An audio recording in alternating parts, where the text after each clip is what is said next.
Buenas tardes, muchas gracias por la invitación y la verdad, mis mayores felicitaciones por el trabajo que hacen desde la Fundación. La verdad que creo que son un ejemplo y bueno, hay mucho que aprender, como les decía un ratito antes de arrancar. Voy a compartirles pantalla, ahí no sé si se ve. Sí, perfecto, perfecto, Fernando, muchas gracias. Bueno, buenísimo. Bueno, la idea de hoy es hablar un poco sobre el Alzheimer y algunos trastornos conductuales y fundamentalmente comprender cómo cambia el cerebro para poder transformar, digamos, las intervenciones que tenemos en las tareas de cuidado, desde un lugar tal vez un poco más empático y más compasivo. Bueno, la presentación mía ya la hicieron, así que vamos a arrancar directamente con la charla, ¿sí? Bueno, voy a empezar contándole tres historias.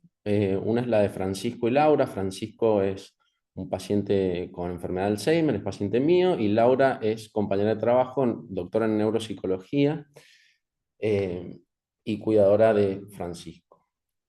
Ana María es también paciente mía, Fátima, bueno, es su hija, y María Rosario es mi abuela, que ya falleció, y Ivonne es mi mamá, que fue la cuidadora de María Rosario. Si yo les preguntaba a cada una de ellas cómo vivían las tareas de cuidado, Laura me decía que a pesar de todos los conocimientos que ella tiene, dedicándose a las demencias desde hace algunos años, vivía las tareas de cuidado con sobrecarga, Fátima con temor y mi madre Ivonne con frustración, ¿sí? Con, bueno, un montón de frustraciones que por ahí genera, digamos, el avance de la enfermedad.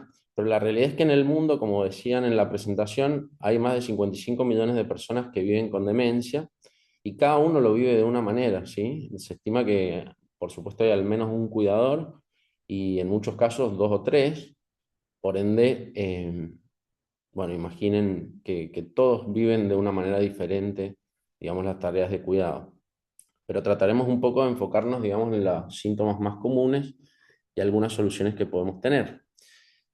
Y bueno, esto también, como mencionaban al principio, es una realidad un poco preocupante porque en América Latina esto se va a cuadriplicar antes del 2050, la cantidad de personas con demencia. Y cada vez vamos a tener que saber más sobre la enfermedad y cada vez vamos a tener que hablar más sobre la enfermedad y sobre las tareas de cuidado y sobre las cosas que pasan en el proceso de la enfermedad. Todo esto se da en un contexto sociodemográfico que nunca antes había sucedido en el mundo, que a partir del 2020 se invirtió la pirámide poblacional y nunca en la historia de la humanidad hubo más personas mayores que niños. Y la realidad es que no estamos preparados para eso. Así que, bueno, celebro, digamos, el trabajo, como les decía, que se hace desde la fundación y que se hace desde muchos lugares porque tenemos que anticiparnos, ¿sí? ¿Anticiparnos a qué? A esto que viene sucediendo, que la Organización Mundial de la Salud desde hace algunos años lo denomina una crisis silenciosa, ya que en muchos países, particularmente en los de medianos y bajos ingresos, como muchos países de Latinoamérica, el diagnóstico de la enfermedad es tardío, es decir, 8 de cada 10 personas no reciben un diagnóstico a tiempo y eso reduce las posibilidades de realizar intervenciones tempranas que reduzcan la progresión de la enfermedad y que hay una gran carga familiar en las tareas de cuidado. Generalmente estas recaen, como veíamos un poco al principio, en las tres historias, en mujeres de 40 a 70 años que cuidan sin formación ni apoyo. Y las tareas de cuidado son, eh, de alguna manera, un trabajo muchas veces no remunerado y que requiere de ciertas herramientas, como las herramientas que tenemos en cualquier tipo de disciplina y profesión, ¿sí? O sea, si no tenemos ciertos conocimientos, por ahí, por supuesto que la, la capacidad que tenemos para afrontar distintas situaciones es mucho más limitada, con todo lo que eso implica, que ya lo vamos a ir viendo un poco más adelante. Y respecto a la enfermedad, tenemos que entender que es más que un problema de memoria, ¿sí? La enfermedad de Alzheimer es una enfermedad neurodegenerativa que progresivamente produce cambios en redes cerebrales y circuitos cerebrales, no solo responsables de la memoria, sino también de la conducta, de las emociones y de la percepción del mundo.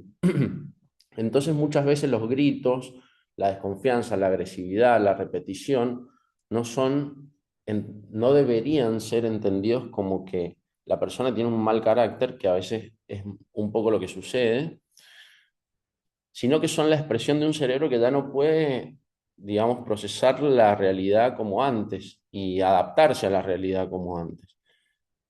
Por eso es tan importante comprender qué ocurre en el cerebro, ya que de esta forma vamos a poder tener estrategias más eficaces y basadas en la evidencia y que nos permitan actuar de formas más pacientes y compasivas. Entonces, ya empezamos a entrar un poco en cuáles son los síntomas conductuales y psicológicos de la demencia? Bueno, los más comunes son la agitación y la irritabilidad, la apatía, las alteraciones del sueño, los delirios y las alucinaciones, y la repetición y la deambulación. Es muy importante saber que estos síntomas son habitualmente la regla, o sea, van a suceder, suceden en el 80% de las personas con Alzheimer, al menos tienen uno de estos síntomas. Son más la regla que la excepción. Entonces, es importante hablar de ellos, ¿bien? Y saber un poco qué está ocurriendo en el cerebro para entender cómo el paciente o la persona con demencia se relaciona con el entorno y reacciona al entorno. Históricamente en neurología el cerebro se estudió como desde una teoría que denominamos localizacionista, que es dividíamos al cerebro en distintas regiones, lóbulos, y de esa manera explicábamos un poco los síntomas de las distintas enfermedades neurológicas, pero con el tiempo hemos ido entendiendo que las teorías de redes explican mejor, digamos, las distintas afecciones neurológicas. Pero si lo tenemos que resumir, históricamente sabemos que la enfermedad de Alzheimer afecta el hipocampo, que es el responsable de los déficits en la memoria reciente, los circuitos frontolímbicos o las redes frontolímbicas, que son las que nos dotan a los seres humanos de la regulación afectiva, el lóbulo temporal, que es el encargado de la interpretación emocional del mundo, y la corteza prefrontal, que es la encargada de la regulación de la conducta y el control inhibitorio, como también llamamos el control de los impulsos. La corteza prefrontal, de hecho, es la última que se termina de desarrollar en el cerebro y es la que explica por qué por ahí, por ejemplo, los adolescentes tienen comportamientos eh, más impulsivos y con menor control inhibitorio o regulan peor su conducta, ¿sí? ¿Cuáles son las consecuencias entonces de la afectación de estas redes y de estas partes del cerebro? Bueno, que los pacientes tienen menos comprensión del contexto, aumento de la ansiedad ante distintas situaciones, pérdida de lo que es la flexibilidad cognitiva, que es la capacidad para cambiar el setting, digamos, estar haciendo una cosa y pasar a hacer otra, y el descontrol emocional. Entonces, ¿qué concluimos de esto? Y este es un mensaje clave, que la conducta se convierte en la principal vía de expresión de los pacientes muchas veces, porque hay ciertos recursos que han ido perdiendo, ¿sí? Entonces, la conducta tenemos que empezar a entenderla como una forma de comunicación, ¿sí? Que en fases moderadas y avanzadas es el principal recurso, porque una de las afectaciones que sucede en la enfermedad, más allá de la memoria, es la afectación del lenguaje abstracto y del lenguaje en muchos aspectos. Entonces, la conducta pasa a ser el canal principal para expresar el dolor, el miedo, la confusión, la frustración, las necesidades básicas. Y acá es donde tenemos que empezar a repensar las preguntas que nos hacemos, porque muchas veces es lo más humano preguntarse por qué se comporta así, pero en realidad la pregunta hay que cambiarla y empezar a pensar qué está intentando decirme con este comportamiento. Y los cambios de comportamiento pueden darse de forma aguda o de forma crónica. Y cuando los cambios aparecen de forma aguda, es decir, el cambio de conducta es brusco, hay que tener en cuenta que antes de atribuirlo a la enfermedad de Alzheimer, tenemos que descartar algunas cuestiones médicas, siempre. En primer lugar, las infecciones, muy comunes las infecciones urinarias, por ejemplo, entonces prestar atención a ver si la persona está teniendo algún síntoma al ir al baño, si tiene dolor, si tiene urgencia para ir al baño, si va demasiadas veces, más de lo habitual, o si la orina tiene un olor fuerte o fétido, ¿sí? Otro de los ejemplos puede ser el dolor no verbalizado o la deshidratación y con todo lo que eso conlleva, muchas veces las alteraciones en lo que son los electrolitos, por ejemplo el sodio. En el contexto de una deshidratación, la caída del sodio o el aumento del sodio puede generar mayor confusión de lo habitual. Los efectos de la medicación es algo también muy común, ya que en general la enfermedad se da en adultos mayores y los adultos mayores típicamente eh, su historia clínica, por decirlo de alguna manera, se caracteriza por eh, presentar una polifarmacia, es decir, una gran cantidad de medicamentos necesarios para las distintas enfermedades y muchas veces cuando se agrega un nuevo medicamento, bueno, cambia la conducta y eso debería llamarnos la atención, ¿sí? Otros ejemplos son el delirium y la constipación, motivo por el cual tenemos que tratar de que las personas con demencia vayan siempre al baño todos los días, ¿sí? Y bueno, como les decía, nunca hay que asumir automáticamente que es progresión de la enfermedad, ya que encima esta se caracteriza por una progresión relativamente lenta, ¿sí?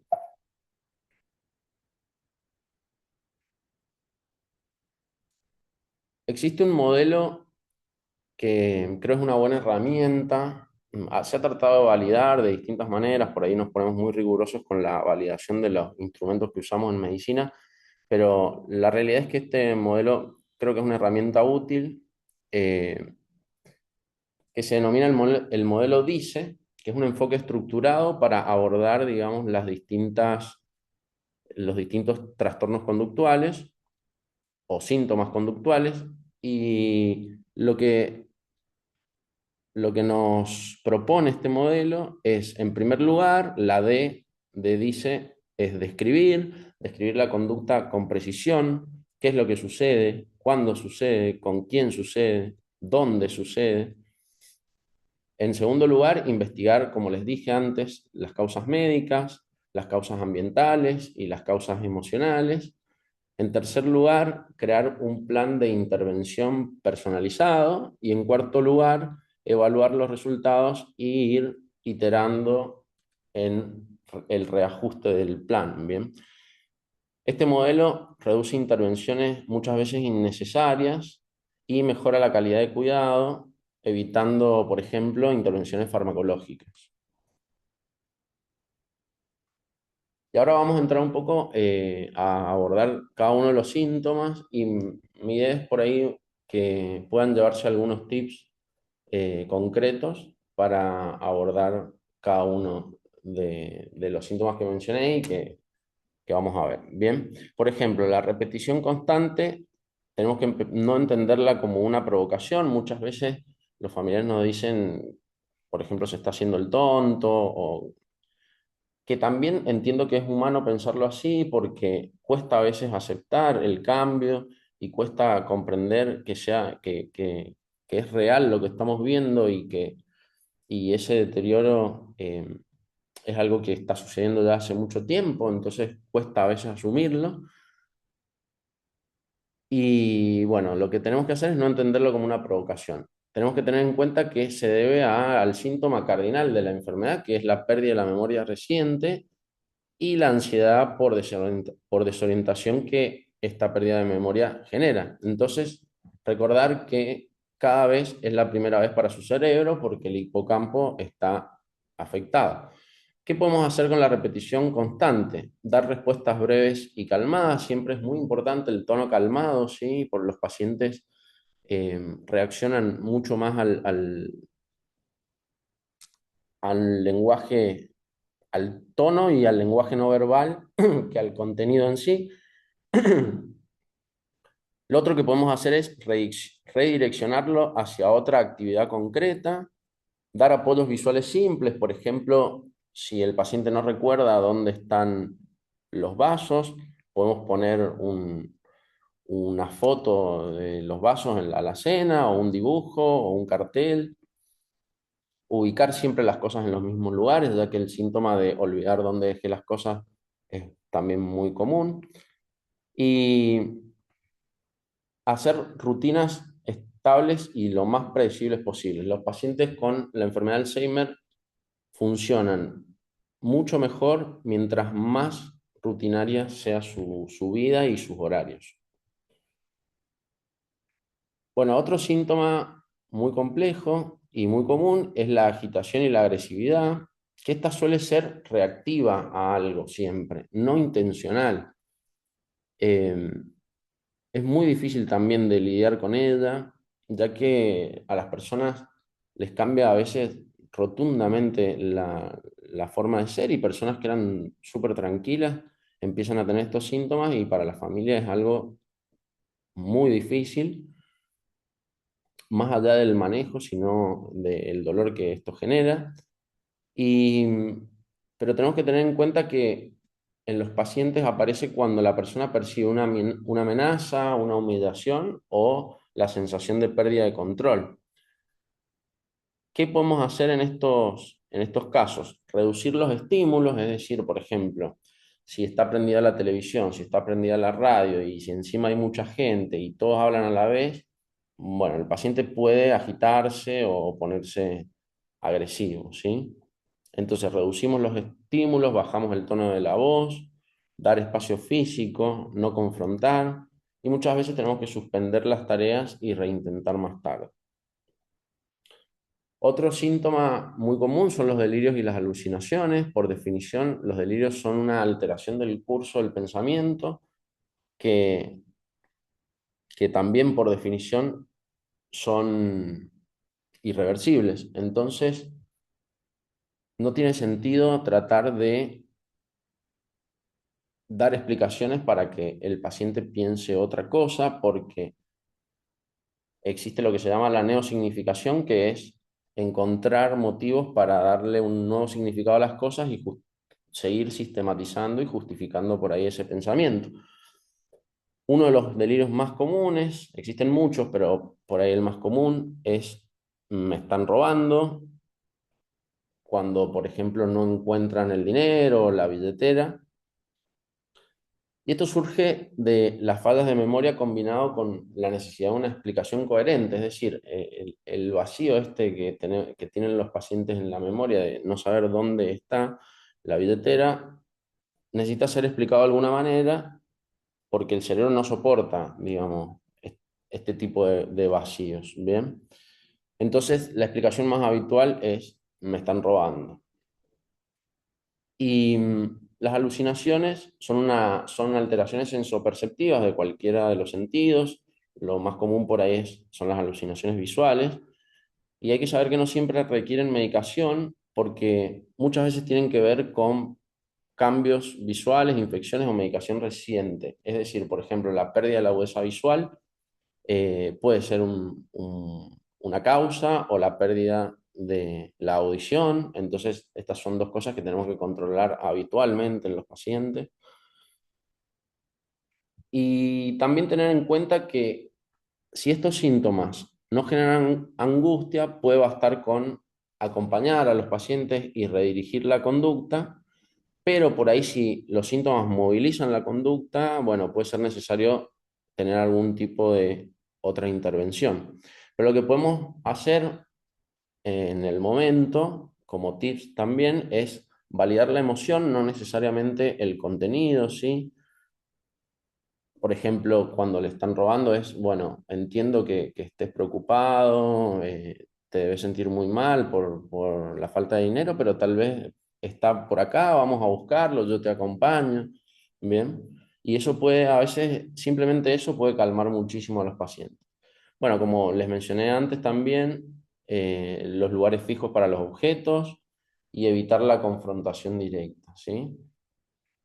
Bueno, la apatía es otro síntoma muy común, es la pérdida del interés y de la motivación y de la iniciativa. Y muchas veces también es interpretado como pereza o desinterés voluntario, no quiere ir, no quiere hacer esto, y en realidad es que su cerebro no se lo permite, ¿sí? ¿Por qué? Porque por la misma disfunción del lóbulo frontal que les hablaba al principio. Entonces, ¿cómo podemos ayudar a combatir la apatía? Ofrecer actividades breves, con propósito, basadas en los intereses particulares de ese paciente, ¿bien? Y guiar el inicio de la tarea, no esperar la iniciativa, ¿sí? Por ejemplo, si tenemos que comer, bueno, hacer que la persona agarre el tenedor y tal vez darle la primera cucharada, eso puede ser suficiente para iniciar la tarea. Y evitar múltiples opciones simultáneas, ¿sí? Si vamos a ofrecer una tarea, bueno, que sean, si queremos que haga alguna tarea, y no ofrecer 5 tareas, tal vez 2 nomás, ¿bien? Siempre hay que entender como mensaje clave que la motivación debe venir del entorno externo, porque desde el mundo interno por ahí no va a surgir, por lo que dijimos de la disfunción frontal, ¿bien? Bueno, respecto a las alteraciones del sueño y la deambulación también son súper frecuentes, el ritmo circadiano se altera y hay muchos factores que contribuyen a que esto empeore. ¿Cuáles son? Las siestas prolongadas durante el día. Prolongadas estamos hablando de más de una hora. Se supone que en realidad una siesta saludable debe durar 20 minutos, sostienen algunos expertos en sueño. Otros dicen que una hora, pero más de una hora ya es mucho. Hay que bajar la exposición a la luz natural durante la noche, eh, a la luz artificial, perdón, durante la noche y aumentar la luz natural durante el día. Y por supuesto el sedentarismo también es un gran factor que contribuye a las alteraciones del sueño. Entonces, ¿qué podemos hacer? Bueno, tener una rutina fija, hacer actividad física leve, exposición a la luz diurna y reducir los estímulos nocturnos, las pantallas, bueno, esto ya lo van a haber escuchado mucho, ventanas cerradas durante la noche, ventanas abiertas durante el día. Y para la deambulación, siempre hay que entenderla como una forma de expresar inquietud, búsqueda o necesidad de movimiento, o también en otros casos desorientación. Lo que tenemos que hacer es, bueno, trabajar para diseñar un entorno seguro y hacer caminatas planificadas, por ejemplo, en la tarde, ¿sí? Para que el paciente no tenga el deseo de caminar de noche. Y bueno, yo siempre digo que muchas veces la experiencia nos puede enseñar más que los libros. Yo recuerdo a mi abuela siempre repitiendo mucho a qué hora va a venir la mamá, a qué hora va a venir la mamá, a qué hora va a venir la mamá, y después, con el tiempo, bueno, por supuesto la madre de mi abuela ya había fallecido, y recuerdo que con el tiempo mi madre aprendió a decirle, bueno, ya la vamos a ir a buscar, no te preocupes, ya la vamos a ir a buscar. Y ella se calmaba, ¿bien? Entonces, eso es este tipo de intervenciones por ahí no las tenemos así, digamos, tan explícitas en los libros, aparte porque dijimos que en el mundo hay muchas personas con demencia, todas se comportan distintos, si bien hay algunas cuestiones más frecuentes que otras, las intervenciones hay que individualizarlas y, y muchas veces tener en cuenta que cuidar es acompañar con compasión más que con la lógica de la razón, como en este ejemplo que yo les decía. En su momento mi madre le respondía, tu mamá ya no está, está muerta, cosas así que angustian a los pacientes, ¿sí? Entonces, esa sería la lógica de la razón y desde otro punto de vista podemos tener intervenciones mucho más efectivas, ¿bien?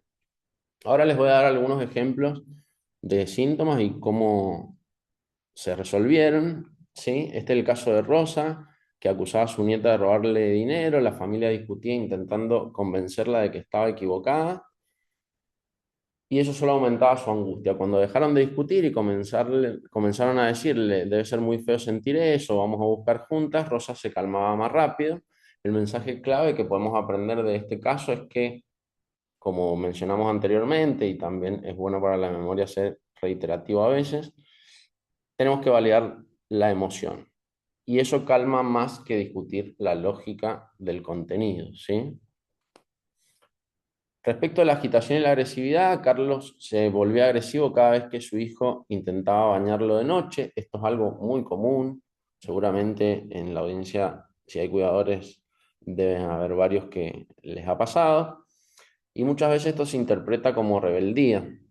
Luego entendieron en este caso que de noche estaba más cansado, más confundido, más sensible a los estímulos, lo cual también una situación muy común en las personas con Alzheimer.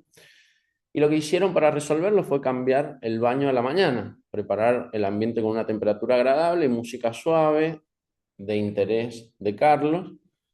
Eso suele ser un muy buen recurso también, la música para el baño, y la agresividad prácticamente desapareció. ¿Cuál es el mensaje clave acá? Que muchas conductas son reacciones al contexto, no a la persona, ¿sí? Respecto de la repetición constante, este es el caso de Elena, de 82 años, que preguntaba cada 3 minutos, bueno, ¿a qué hora viene mi hija? Su esposo intentaba explicarle el horario una y otra vez, hasta frustrarse. Cuando entendieron que Elena no podía retener la información nueva, cambiaron la estrategia y escribieron en un pizarrón, tu hija viene después de merendar, y cada vez que preguntaba, la llevaban al pizarrón con calma. Las repeticiones, si bien no desaparecieron del todo, la ansiedad bajó enormemente. Entonces, ¿cuál es el mensaje clave acá? Que no es repetir información, sino lo que tenemos que buscar es reducir la incertidumbre.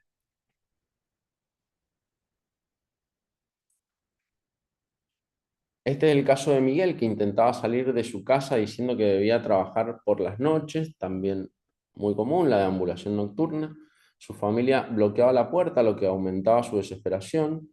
Cuando entendieron que necesitaba moverse, empezaron a acompañarlo a caminar cada tarde y las conductas disminuyeron y su ansiedad también. Entonces, lo que tenemos que aprender de este caso es que no toda conducta debe suprimirse, muchas deben canalizarse. Y entrando ahora para, digamos, unificar un poco los abordajes, el concepto que quisiera transmitirles es que la conducta es una herramienta, la comunicación es una herramienta terapéutica. Puede ser una herramienta terapéutica o puede ser una herramienta perjudicial, aunque muchas veces no tengamos la intención, por supuesto, de empeorar las situaciones. eh, la comunicación puede, digamos, tener un impacto negativo también. Entonces, para utilizar la comunicación como una herramienta terapéutica hay 4 cosas fundamentales que tenemos que tener en cuenta. Los mensajes deben ser simples, el tono debe ser calmado, las opciones deben ser limitadas y debemos tener contacto visual. Mensajes simples, ¿qué quiere decir? Una instrucción por vez, frases cortas y directas. Los pacientes no pueden sostener la atención en una frase larga, en una pregunta larga. Tienen que ser cortas. El tono tiene que ser calmado siempre, voz suave, ritmo lento. El tono, como les decía antes, comunica más que las palabras en sí. El contacto visual debe ser suave, a la misma altura, que transmita presencia y seguridad. Y las opciones limitadas, como siempre, regla de oro, 2 alternativas. El cerebro deteriorado, por supuesto que necesita simplicidad al momento de elegir. Y el otro concepto clave que me gustaría que se lleven de la charla es que el entorno también puede ser terapéutico. La comunicación y el entorno son dos variables que podemos, en las cuales podemos intervenir activamente de forma que tengan un impacto positivo y terapéutico en los pacientes. ¿Qué es lo que podemos hacer en el entorno para diseñar un entorno más amigable? Podríamos incluso pensarlo en ciudades amigables con estas enfermedades, pero bueno, no es motivo de la charla de hoy, pero pensándolo en la casa de uno mismo, lo que tenemos que hacer es reducir el ruido excesivo, reducir la confusión visual, los estímulos, reducir el desorden, ¿sí?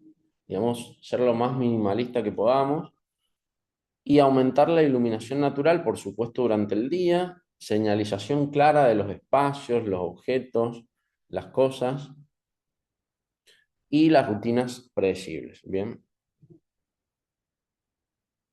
Esto muchas veces, y está demostrado, que una buena intervención desde el entorno puede mejorar significativamente, reducir significativamente la medicación. Después vienen intervenciones no farmacológicas, que son otras, aparte de lo que estaba mencionándoles, que son la musicoterapia personalizada, la terapia ocupacional con un propósito, la estimulación cognitiva y las rutinas estructuradas. Y el uso prudente de la medicación, que por ahí, bueno, tiene más que ver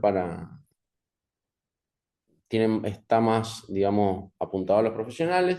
Solo tenemos que indicar medicamentos cuando existe riesgo para la persona o el cuidador, cuando hay un sufrimiento severo, cuando fallaron las intervenciones no farmacológicas, y siempre tratando de que sea la dosis mínima eficaz por tiempo limitado y reevaluar periódicamente los efectos. Bien, tener en cuenta que, por supuesto, siempre hay algunos fármacos que conllevan algunos efectos adversos. Y no podemos dejar de hablar de esto, no podemos olvidarnos de cuidar a los que cuidan, que, bueno, es un tema del cual hay libros escritos y, y se hace mucho trabajo desde muchas fundaciones vinculadas a la enfermedad. Hay un estrés crónico que es muy prevalente entre los cuidadores y eso aumenta el riesgo cardiovascular, el riesgo de depresión, el riesgo de ansiedad y de burnout. Y tenemos que tener algunas acciones necesarias presentes, como pedir ayuda, distribuir las responsabilidades familiares, mantener espacios personales y buscar apoyo profesional en psicólogos o equipos de salud mental, grupos de cuidadores y otros. Bien, entonces, repasando ya para cerrar, ¿cuál es el plan de acción ante una conducta? La primera pregunta que nos hacemos ¿es algo nuevo? ¿Es algo agudo? Descartar una causa médica. ¿Qué ocurrió? Identificar el desencadenante. Eh, Perdón, no sé si se escucha, pero es el gato. Eh, y bueno, identificar el desencadenante, ajustar el entorno, modificar el ambiente y la comunicación y evaluar el resultado, ¿sí? La clave es comprender, no confrontar.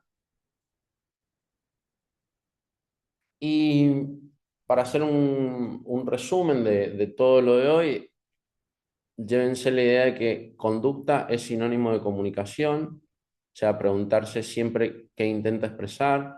Un cambio brusco es una alerta médica, descartar causas físicas. El modelo dice que era describir, investigar, caracterizar y evaluar. Y lo no farmacológico primero, o sea, las intervenciones desde el ambiente, la comunicación y las rutinas, y cuidar al cuidador, que es fundamental porque es el sostén de las tareas de cuidado y si se nos cae el cuidador, por supuesto que esto tiene un impacto directo en la salud de la persona con demencia. Bien. Entonces, comprender un poco qué es lo que está pasando y qué le está sucediendo a nuestro familiar o a la persona con Alzheimer o demencia es fundamental y es fundamental recordar que la persona con el Alzheimer no pierde su dignidad, sino que pierde la capacidad de regularse. Y cuando comprendemos todo lo que ocurre en el cerebro, dejamos de reaccionar y empezamos a acompañar con una intención más terapéutica y compasiva. Así que bueno, eso sería todo. Muchas gracias a todos por la presencia.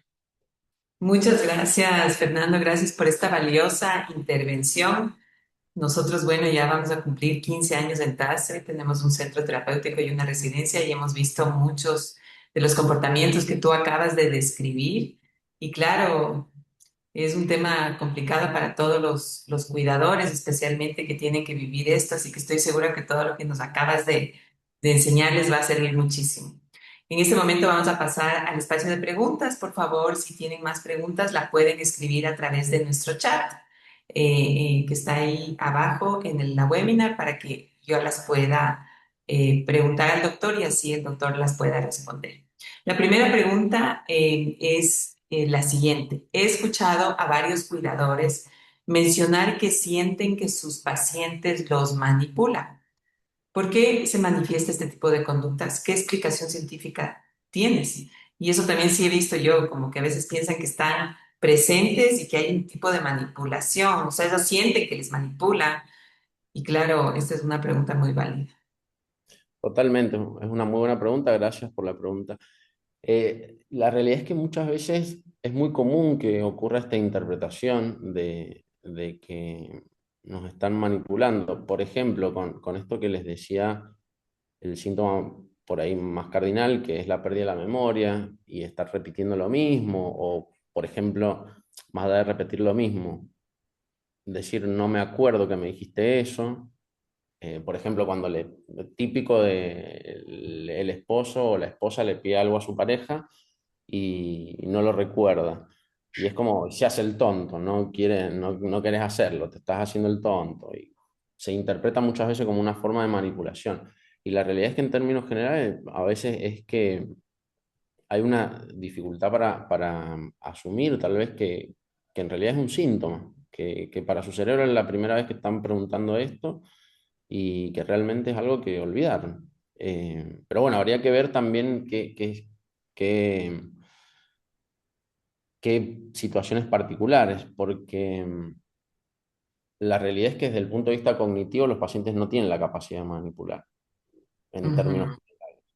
no tienen la Exacto. capacidad de elaborar un discurso con una intención manipulativa, digamos, en general. Entonces, Claro. por ahí la pregunta es como, en realidad no es por qué me está manipulando, sino que qué me está queriendo decir con esto de que está sucediendo en este momento. ¿Se entiende? Sí, sí, sí, yo pienso que sí. Lo que pasa es que a veces la percepción de la familia tal vez puede sentir eso, ¿no? Por el tema de también un proceso de que tal vez no hay un poco de aceptación de la enfermedad, entonces puede también surgir esto. Vamos a la Exactamente. Muchas veces no hay registro por ahí y es totalmente lógico y difícil asumir ciertos cambios y siguiente. interpretarlos como una manipulación en vez de un síntoma, Así es, pero es correcto. entendible. Bueno, vamos a la siguiente pregunta. Mi madre comenzó a vivir en un hogar especializado hace 4 meses. Su demencia está en un estadio medio. Se puede desplazar solita, comer y cuidarse. En su memoria, ella cree que ha estado en un lugar hace 3 días. Quisiera salir y volver a su casa, pero por razones de seguridad no se puede. Ninguno de sus hijos vivimos en el país. Quisiéramos planear caminatas, pero ella se descontrola e insiste en irse para su casa. ¿Tienes alguna sugerencia para poder sacarla a caminar?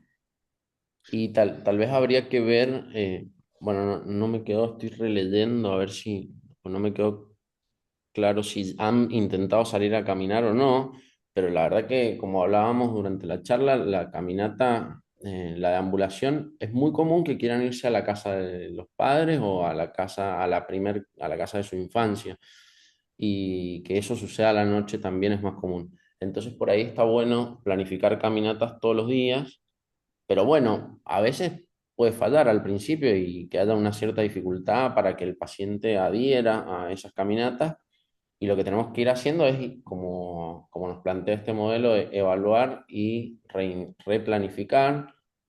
Muchas veces de entrada no vamos a dar con la solución. Entonces, tal vez si probaron caminar a la mañana, bueno, no funcionó, tal vez hay que ir, no sé, a la siesta y que vaya con un cuidador y tal vez no con otro, o que camine por un lugar y no por otro. Es un poco lo que hay que ir, pero la verdad que la caminata me parece una buena solución. Sí, también el tema de hacer rutinas, ¿no? El tema Claro, de... que sea parte de la rutina y sea predecible. Así es. La siguiente pregunta, gracias por la exposición, excelente. Mi pregunta es, ¿cuál sería una estrategia para convencer al paciente de usar pañales? Uf, Sí, qué sí, sí, sí. difícil. Sí, Siempre es el tema de los pañales es muy difícil, eh, pero bueno, hay que probar distintas maneras en distintos momentos. La verdad es muy difícil, muchas veces depende un poco de la persona que lo ofrece, de cómo lo ofrece. Muchas veces también depende del tipo de pañal. Hay más adherencia a unos que a otros. eh, pero sí, es muy complejo. Hay que probar distintas alternativas y ofrecer distintas alternativas. Vienen un montón de tipos de pañales distintos. así es, perfecto. Bueno, antes de continuar, sí quisiera comentarte que nos están viendo, obviamente, desde Ecuador, desde distintas ciudades, también en Colombia, desde Argentina, desde Estados Unidos, desde Guatemala, desde México, Puerto Rico, Costa Rica, El Salvador y Nicaragua. Así que, hola a Ay, todos y muchas gracias por estar aquí. Estamos muy no, contentos de que nos vean de diferentes países de Latinoamérica. La qué bueno, siguiente muchas gracias. pregunta es, ¿qué se puede hacer con un paciente que tiene un síndrome del ocaso? Bueno, sí, es muy común también. Una de las cosas es para reducir específicamente, digamos, la agitación, como dijimos, la caminata. Y la realidad es que muchas veces, si ya han probado distintas cosas, muchas veces hay que recurrir a la medicación. Pero por ahí, como dijimos, ver primero el entorno, reducir los estímulos a la misma hora todos los días, bajar las luces a la misma hora, las ventanas, los estímulos no solo digo lumínicos, sino visuales, auditivos, de todo tipo. Y ordenar el entorno, que sea lo más predecible y lo más asociado a la noche, digamos, posible para el paciente. Pero la realidad es que es muy común que también sí tengamos que usar medicación muchas veces. Ujú, así es. Sí, ¿Cómo cuando hacer? agotamos el resto de las medidas que ya hablamos, ¿no? Correcto. La siguiente pregunta es, ¿cómo hacer cuando la paciente se le robaron una joya y se quedó fijada en esa situación? O sea, ya no se va de ese recordatorio de que se le robaron. Bueno, ahí un poco también lo que decíamos, validar la emoción. Y muchas veces vamos a tener que hacerlo repetidamente, eh, validar la emoción y acompañar un poco de forma compasiva, como entiendo que te sientas mal por esto. Encima muchas veces sucede que a los pacientes también sí, les roban realmente, entonces se hace hasta difícil discriminar ciertas situaciones para uno como cuidador o familiar, entonces es muy complejo, pero validar la emoción siempre con un tono calmado y amoroso por ahí es lo más eh, importante. Sí, el amor sí puede transformar. Y perdón, y una cosa que usamos muchas veces cuando los pacientes están, digamos, inflexibles con un tema, también es una de las funciones cognitivas que se afecta es la capacidad para mantener la atención. Entonces tratamos de redireccionar hacia otra actividad y sacar al paciente de ahí un poco, hacia otra actividad con algún propósito que por ahí sepamos que es estimulante, cosa de que salga un poco de eso. Así es. O darle algo que le gusta, ¿no es cierto? Claro, algo que lo estimule. Así es. La siguiente pregunta es, mi mamá de 88 años tiene esta enfermedad. ¿Cómo se podría manejar lo que ya no quiere utilizar pañal y se orina parada? Ya es como una costumbre de ella. Claro, bueno, y es un poco lo mismo. También podemos planificar alguna rutina para que vaya al baño en ciertos horarios siempre, al mismo horario, ¿sí? Estudiar un poco cuántas veces le pasa en el día. Lo del pañal un poco lo charlamos antes, pero algo que para agregar en este caso es en la rutina establecer momentos concretos para ir al baño. Y no esperar que lo haga espontáneamente, como dijimos, porque en la apatía, por la apatía muchas veces no surge espontáneamente.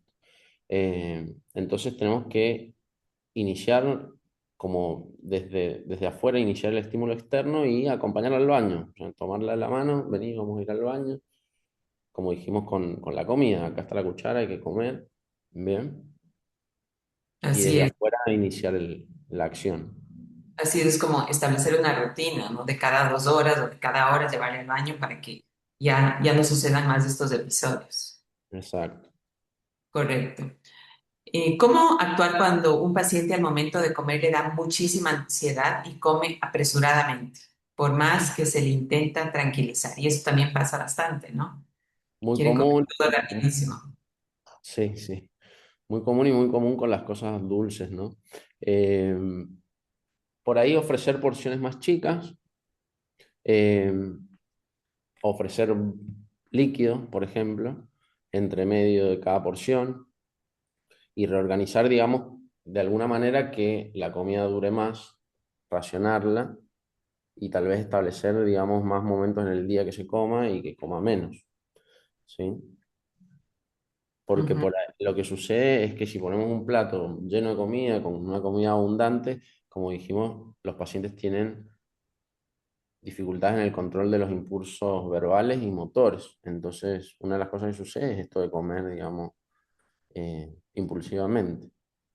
ujú. Así es. Mi mamá sufre una demencia leve o moderada a moderada. Todavía puede valerse por sí misma, pero quisiera saber qué técnicas puede utilizar para ayudarla a la distancia, ya que vivo en otra ciudad y necesito más información. ¿Cómo puedes ayudar desde la distancia a que su mamá viva bien? Bien, bueno, depende específicamente a qué nos referimos.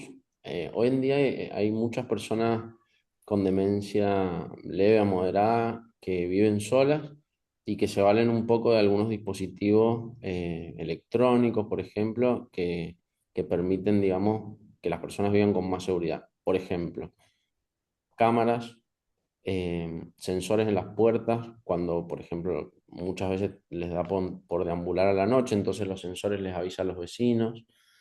Eh, bueno, por supuesto, siempre construir redes de cuidado es fundamental. Yo creo que los vecinos, mm, digamos, tienen un rol fundamental. Eh, y bueno, hay muchos otros dispositivos que pueden ayudar, ¿sí? Ujú, Pero básicamente por la seguridad primero, al menos esas dos cosas, cámaras y sensores en las puertas, para mí son fundamentales. Algunos sensores llaman, por ejemplo, a la policía, o como les decía, a los vecinos, depende cómo lo seteen. claro, como comunicar a los vecinos, ¿no? También. Ajá. Ujú. Así es. Em, yo, desde el punto de vista de biología, ¿qué consideras tú sobre la alimentación? ¿No? Cuando a mi madre de 93 años ya ha venido en un proceso degenerativo muy leve desde los 90 y estoy enfocada en la terapia musical, ejercicios físicos muy suaves, eliminar el azúcar y los alimentos procesados. ¿Qué te parece esa técnica? Bueno, la alimentación en la dieta que tiene más evidencia científica es la dieta mediterránea o DASH, ¿sí? Que está basada en omega 3 bueno, y la gran mayoría de los alimentos em, que, que tienen, por ejemplo, nueces, aceite de oliva, bueno, por ahí pueden buscar la dieta mediterránea, la verdad que nos pasaríamos mucho tiempo hablando, pero lo pueden buscar y es la que tiene más evidencia científica. Además, no solo mejora digamos, la salud cerebral, sino también cardiovascular. Ujú. Ok. Em, ¿Qué pasa si ya Y le han... perdón, no dije algo, la musicoterapia también ha mostrado grandes beneficios, no solo la musicoterapia, sino las actividades creativas en general. Ha demostrado que el cerebro envejece de manera más lenta en personas que tienen actividades creativas a lo largo de la vida, en comparación con las personas que no. Ujú. Así es, la música sí es maravillosa para las personas que tienen Sí. demencia sobre todo. ¿Qué pasa si ya le han regulado varias veces la medicina y sigue agresiva? Ella tiene 61 años. Hay veces que usamos ya la medicina para crisis global, pero no sabemos qué hacer cuando esta conducta continúa. Eh, Estaba terminando de leer el resto que hice. Bien. Eh, es muy difícil. Bueno, primero, tratar de identificar por ahí la dificultad, digamos, de responder las preguntas es que cada caso es muy particular, eh, pero voy a volver un poco a lo que planteaba del modelo DICE, digamos, de tratar de identificar bien y describir bien cuáles son los momentos de agresividad, el contexto, qué es exactamente lo que sucede, con quién, cómo y cuándo. Eso es lo clave, porque a veces, digamos, el cambio de una actividad que era la que lo ponía al paciente reactivo, eh, es suficiente para resolver el problema. Entonces, volver un poco a revisar las intervenciones no farmacológicas que podemos hacer desde la comunicación y desde el entorno, ¿sí? Utilizando este modelo que nos permite entender y disecar mejor, digamos, la situación. Y por otro lado, muchas veces tiene que ver también con otras alternativas farmacológicas y los horarios de la toma de los medicamentos, las dosis, la combinación o sacar ciertos medicamentos incluso. Eh, por eso también, bueno, es un poco difícil responder el caso específico porque podrían ser varias cosas, pero eso es lo que les recomendaría, Ujú. que Sí, pueden pues hacer como sí, cuidadores. recomendamos que siempre estén muy de la mano del doctor, ¿no? Y que cuando haya estos cambios y no sea efectiva la medicina, estar comunicándose constantemente para ver cómo se le regula. Bien. Tenemos muchísimas preguntas, vamos a alcanzar a la mayor cantidad que podamos, unos 5 minutitos más, pero voy a tratar de solventar la mayor cantidad de inquietudes. En el caso de mi mamá se desorienta en la noche para ir al baño. ¿Es conveniente colocar una luz en el piso o qué hacer? Y esto entiendo porque no, tal vez no quiere tener luz para que no, para que duerma bien. Entonces, ¿qué es Claro. conveniente hacer ahí? Claro, claro, sí, es una muy buena pregunta, porque llevándolo a la situación real y a los casos específicos, claro, por un lado decimos, bueno, bajemos la luz a la noche, pero por otro lado, por motivos de seguridad hay que dejarla prendida muchas veces. Bueno, también un poco está en probar, digamos, volver a esto de tratar de establecer una rutina para ir al baño antes de ir a dormir, pero bueno, la realidad es que no siempre funciona y cuando no funciona, bueno, sí tenemos que priorizar la seguridad. Por ahí tal vez hay muchas veces luces que se pueden poner en el piso, digamos, que son un poco más tenues, pero guían el camino. Son una alternativa también. Ujú. Así es, y no dar líquidos antes de dormir, ¿no? Para no propiciar esto de que se levanten en la noche. Claro, sí, totalmente. Bueno, aquí un poco sobre el tema de cómo cuidarse como cuidador. Soy cuidadora, trato de hacerlo mejor por mi madre, pero si hay momentos que pierdo totalmente la paciencia, me siento muy cansada, estresada, no tengo tiempo para mí. Llevo 3 años, 7 meses en este ritmo. ¿Es hora de buscar un centro para que cuiden a mi madre y poder yo descansar? Bueno, es una pregunta también muy personal. Yo creo que la respuesta, podemos los profesionales opinar, pero es una respuesta muy personal que probablemente la vas a encontrar vos. Pero la realidad, la metáfora que uso, que no la inventé yo, por supuesto, pero es que si un avión se cae y nosotros caen las máscaras de oxígeno y le ponemos la máscara al de al lado antes que ponérnosla a nosotros mismos, no podemos cuidar al de al lado y ponerle la máscara y no nos la podemos poner nosotros y el problema es para las dos personas, ¿sí? Básicamente, si uno no se cuida y uno como cuidador está agotado, no puede cuidar al otro. Y eso es un grave problema. Entonces, si primero es buscar ayuda para uno. Y si ya la situación está en un desborde tal que no tenés tiempo para vos, y puede ser necesario buscar, digamos, algún centro. Lo que pasa es que nuestra cultura también da mucha culpa a esa situación. No sé, calculo que en Ecuador no debe ser muy distinto a la cultura argentina. Es un momento en el cual da mucha culpa porque es que sentimos que tenemos la obligación eh, de cuidar y a nuestros familiares, cuando cuidar en realidad nadie nació sabiendo cuidar a una persona enferma con demencia.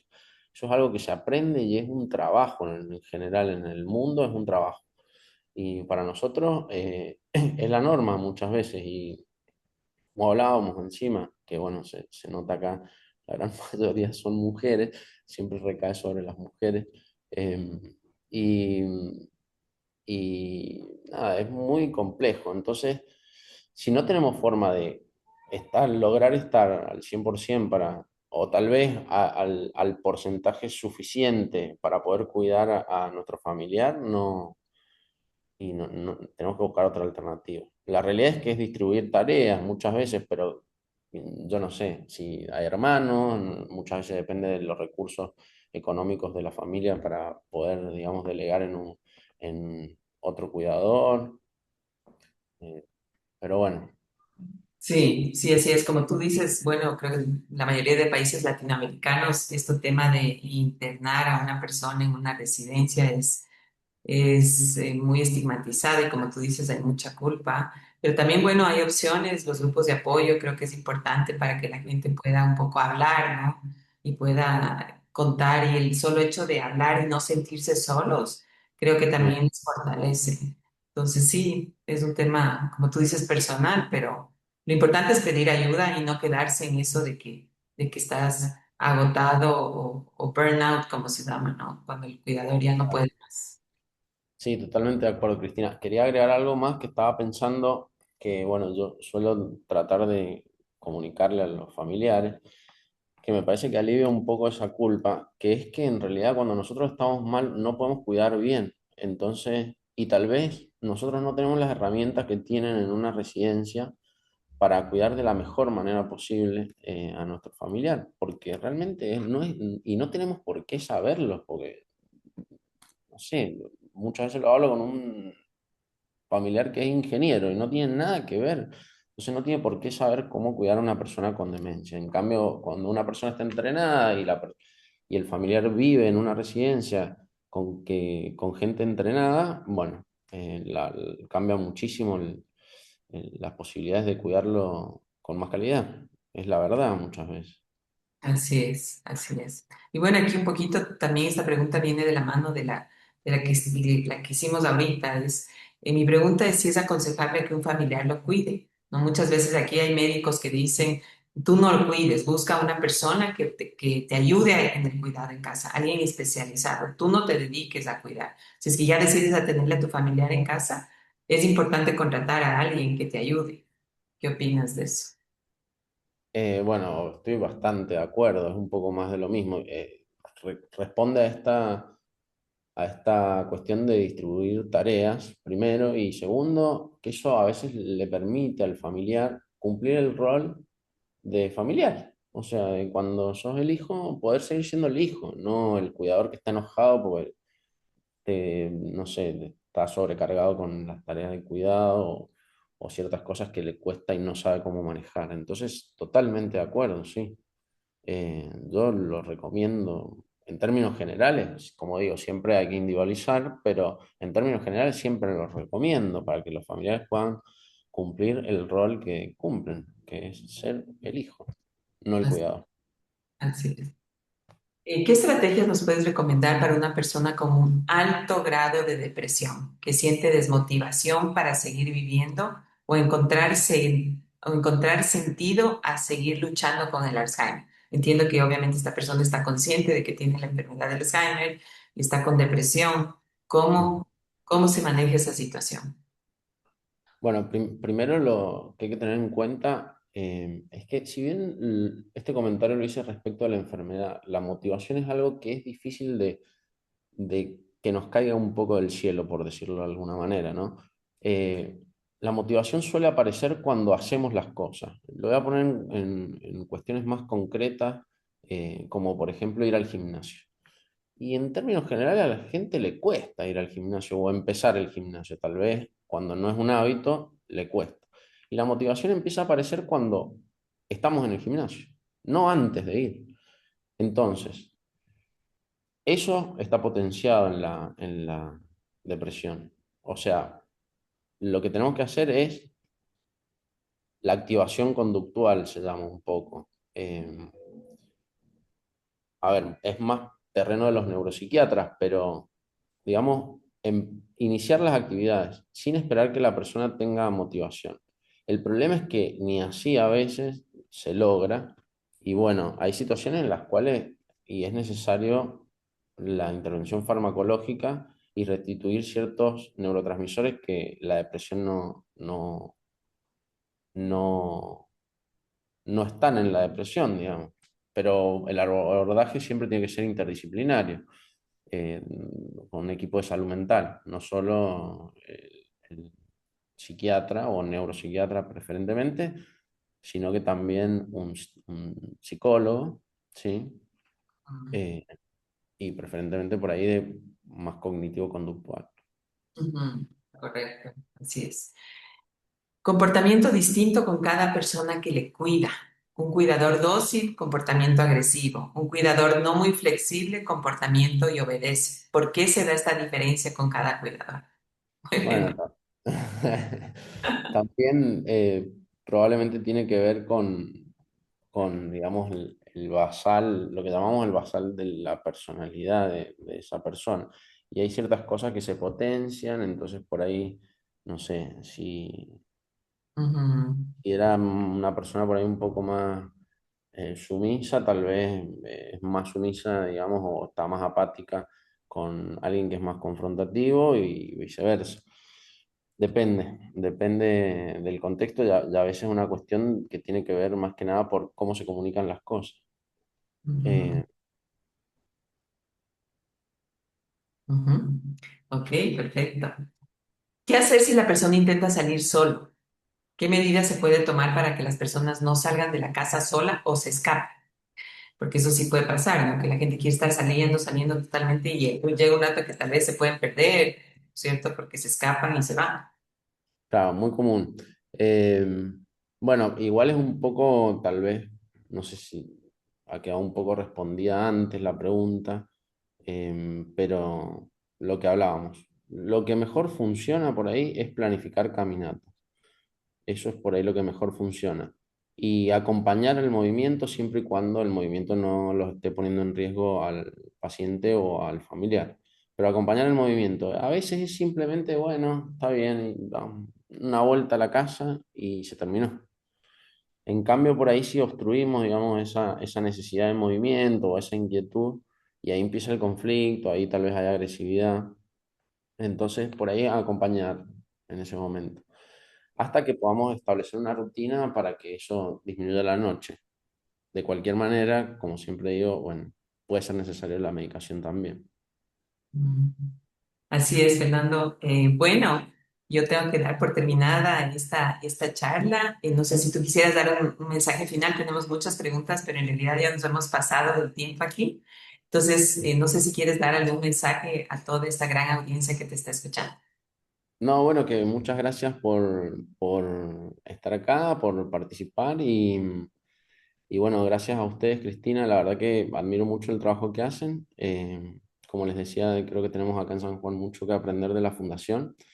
Eh, y, Y bueno, pensaba tal vez darles un documento que es un poco el resumen de la charla, tal vez se los puedo pasar después por si alguien lo quiere, de última no sé, que contacten a la fundación, no sé qué te parece. Sí, perfecto, excelente, muchas gracias. Y también recordarles que nosotros vamos a tener esta charla colgada en nuestro canal de YouTube el día de mañana. Bien, Agradecemos muchísimo a todos y esperamos que esta información haya sido de gran beneficio.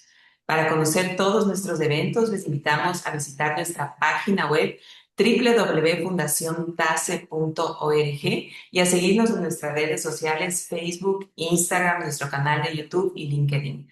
Recuerden que tenemos nuestra próxima charla presencial el sábado 21 de marzo de 9 a 13 horas en el Hotel Sheraton. Necesitan inscribirse, así que por favor ingresen en nuestra página web.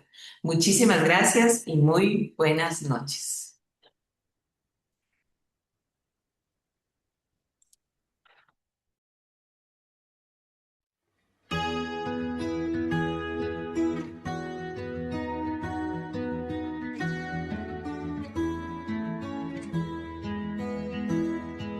Fue como un temblor, una gran explosión.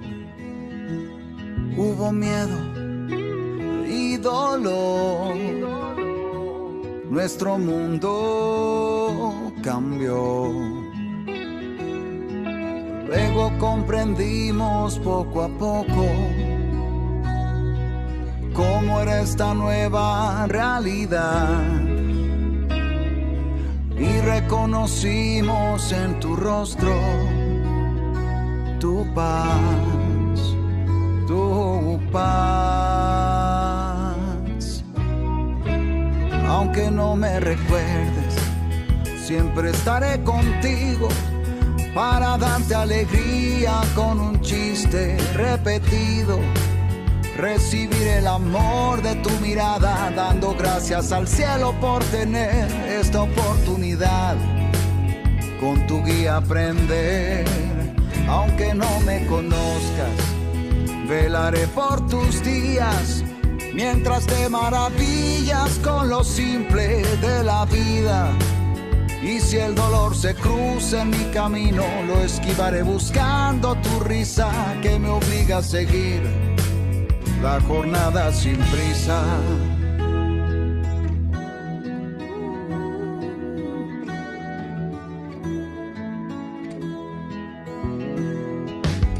Hoy abrazamos esta aventura, luchando el viaje que continúa, y con los planes que se quebraron, hicimos sueños y los sembramos, pues cada día nos trae esperanza y nuestra historia forja templanza. Cuidar de ti, sentir el momento, vivir el hoy, ese es el intento. Y si a veces cada paso cuesta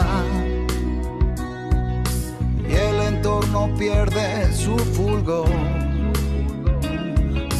tu presencia siempre reconforta, me trae luz, tu amor. Aunque no me recuerdes, siempre estaré contigo para darte alegría con un chiste repetido. Recibir el amor de tu mirada, dando gracias al cielo por tener esta oportunidad. Con tu guía aprender, aunque no me conozcas, velaré por tus días, mientras te maravillas con lo simple de la vida. Y si el dolor se cruza... Nuestros afectos están relacionados con la memoria. Nosotros queremos a la gente por la memoria. O sea, ¿cómo voy a dejar de hablar de algo así que es tan importante para mí? Yo creo que mi papá era un hombre apasionado. Señoras y señores, héroe, liga. Como que tenemos que dejar ir la vida que planeamos, ¿no? Le damos la bienvenida al grande Patton Bauza. Y empezar a vivir la vida que está esperando por nosotros. En mi camino lo esquivaré buscando tu risa que me obliga a seguir la jornada sin prisa.